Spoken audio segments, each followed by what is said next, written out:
马克龙即将访华之际，转头向中国下达命令，变脸就在一瞬间，中国是否还会惯着呢？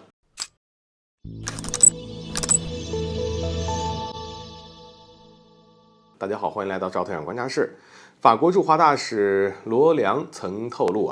法国方面一直在计划马克龙的访华之行，而对此马克龙本人也表示希望来中国，最好呢每年都来一次。近日，在巴黎参加法国国际农博会时，对外就宣布将于4月份对华进行访问。报道也表示，马克龙会在访华期间与中方就俄乌问题交换意见，推动通过谈判解决乌克兰危机。与此同时，马克龙在宣布访华当天呢，还对中国公布的关于政治解决乌克兰危机的中国立场文件给予了肯定，声称中国致力于和平，这是一件好事。而尽管中美关系紧张，法国又是美国的盟友，但这段时间不难看出中法关系已经逐渐的升温。当然值得一提，在这之前呢，王毅主任出访了欧洲，而第一站就是法国。访问期间呢，中法也进行了深入而坦诚的交流，双方均发表了积极的表态，尤其是马克龙公开肯定对华关系，表示中法加强战略对话是非常有重要意义的。而基于这样一点，马克龙宣布访华是在兑现自己此前访华的承诺的同时，一定程度上也可以看作是对王毅主任访问的回应。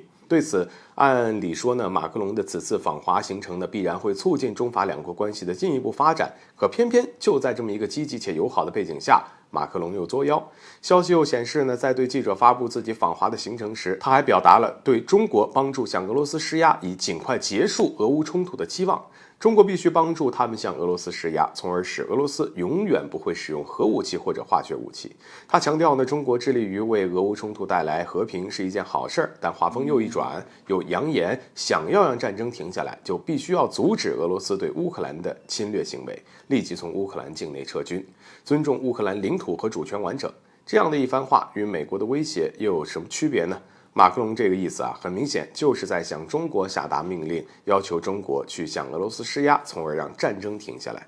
且不说中国一直是中立的立场，就算是立场出现偏移，那么俄乌战争是中国出手就能够停止的吗？中俄关系这些年来是越来越好，但再怎么说，国与国之间呢都是以利益为先，关系好不好不代表能够决定一切。更何况呢，马克龙以这样一副居高临下的模样命令中国，是哪来的自信认为中国会顺从？而中国处于中立立场，在不断促进俄乌双方和谈。相比之下，包括法国在内的西方国家持续对俄罗斯实施制裁进行打压，利用乌克兰企图消耗俄罗斯的军事实力。那么说到底，西方国家才是造成俄乌冲突愈演愈烈的罪魁祸首。对此又凭什么对中国版本的和平计划指手画脚呢？面对紧跟在美国身后挑衅叫嚣的法国，中国一再给机会，而此番王毅主任对法国进行访问，本就是希望中法关系能够缓和。结果马克龙当局妄图对中方发号施令，要求中国按照他的意思办事儿，简直就是做梦。